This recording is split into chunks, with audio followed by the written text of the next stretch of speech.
क्या आप तैयार हैं एक डरावने एडवेंचर के लिए? स्वागत है हॉन्टेड मैंशन में। रात का सन्नाटा हर ओर पसरा हुआ था। चांद बादलों के पीछे छिपा बैठा था और घना अंधेरा जैसे सब कुछ निगल जाना चाहता था।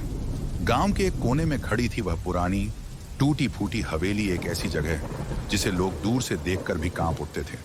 कहते हैं वहां भूत बसते हैं। हवेली के जर्जर दरवाजे से ठंडी हवा की सरसराहट ऐसे सुनाई देती थी जैसे कोई धीरे धीरे कराह रहा हो। राहुल वहीं पास खड़ा था। उसका दिल जोर जोर से धड़क रहा था, पर आंखों में एक अलग ही चमक थी, जिज्ञासा की, साहस की। डर उसे महसूस हो रहा था, पर उसके भीतर कुछ था जो उसे खींच रहा था उस रहस्यमयी हवेली की ओर। उसके बचपन से उस हवेली को लेकर अनगिनत कहानियां सुनी थी, कभी चीखों की, कभी साए की, कभी किसी रहस्यमय परछाई की। लेकिन आज राहुल ने ठान लिया था, अब और नहीं। उसने खुद से कहा, अब इस डर को खत्म करना होगा। एक गहरी सांस लेते हुए वह धीरे धीरे उस खौफनाक दरवाजे की ओर बढ़ा।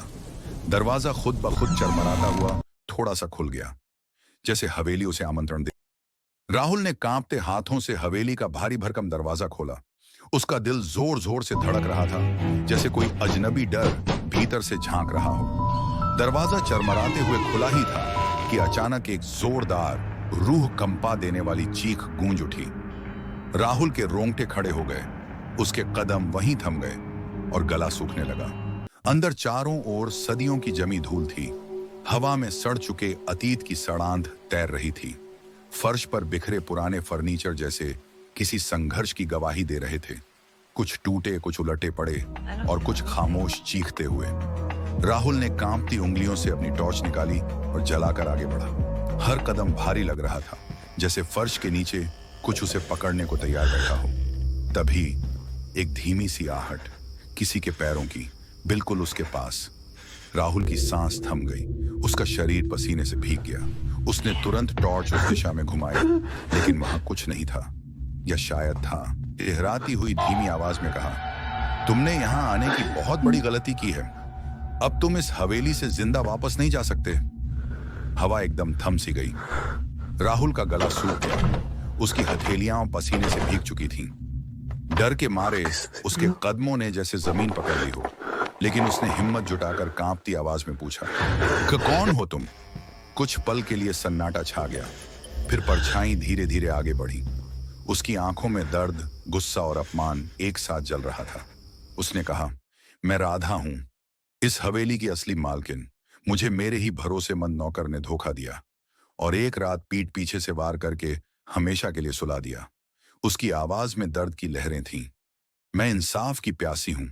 मेरी आत्मा इस हवेली में कैद है, और जब तक मेरे साथ हुआ अन्याय उजागर नहीं होगा, मैं मुक्ति नहीं पा सकती। राहुल की आंखों के सामने एक पुरानी कहानी जैसे जीवित हो उठी।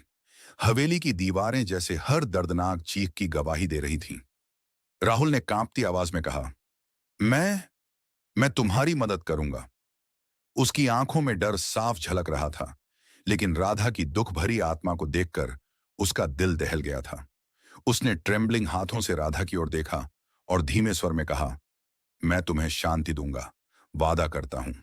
राहुल ने आंखें बंद करके मंत्र पढ़ना शुरू किया। हर शब्द के साथ उसका विश्वास गहराता गया। अचानक हवेली में एक भयानक सनसनी फैल गई। खिड़कियां खुद ब खुद खुलने लगीं और एक तेज हवा ने पूरे माहौल को कंपा दिया। राधा की आत्मा दर्द में चीख उठी, एक करुण पुकार जो सीधे राहुल के दिल को चीर गई। लेकिन राहुल रुका नहीं। उसने और जोर से मंत्र पढ़ा। उसकी आवाज अब कांप नहीं रही थी, उसमें दृढ़ता थी, करुणा थी। तभी राधा की आत्मा एक तेज उजाले में बदलने लगी। उसकी आंखों में अब पीड़ा की जगह शांति थी। हवेली की दीवारें हिल रही थीं, जैसे सदियों से बंधे रहस्य अब टूटने वाले हों। और फिर एक गूंजती सी शांति फैल गई। राधा की आत्मा मुक्त हो चुकी थी। राहुल की आंखों से एक आंसू टपका, राहत का, सच्ची इंसानियत का। अगली सुबह जब सूरज की हल्की किरणें हवेली की पुरानी दीवारों पर पड़ीं, राहुल धीमे कदमों से बाहर निकला। उसके चेहरे पर थकान थी, लेकिन आंखों में एक अजीब सी शांति और संतोष झलक रहा था। वो हवेली जो कल तक अंधेरे और डर का घर थी, अब किसी शांत मंदिर सी लग रही थी। गांव वालों ने दूर से देखा कि हवेली के आसपास अब कोई साया नहीं था, न ही वो डरावनी चीखें जो हर रात उन्हें डरा देती थीं। सब धीरे धीरे पास आए, कुछ डरे हुए, कुछ हैरान। राहुल ने गहरी सांस ली और बोला, जो कुछ भी इस हवेली में था वो अब मुक्त हो चुका है। उसकी आवाज में एक गहराई थी, जैसे किसी भारी बोझ से आजादी मिली हो। गांव वालों ने जब पूरी कहानी सुनी तो किसी ने भगवान का नाम लिया, किसी की आंखों में आंसू आ गए। बच्चे जो कभी हवेली की ओर देखना भी नहीं चाहते थे, अब उस रास्ते पर खेलने लगे। राहुल ने जो वादा किया था हवेली को शांति दिलाने का, वो आज पूरा हो चुका था।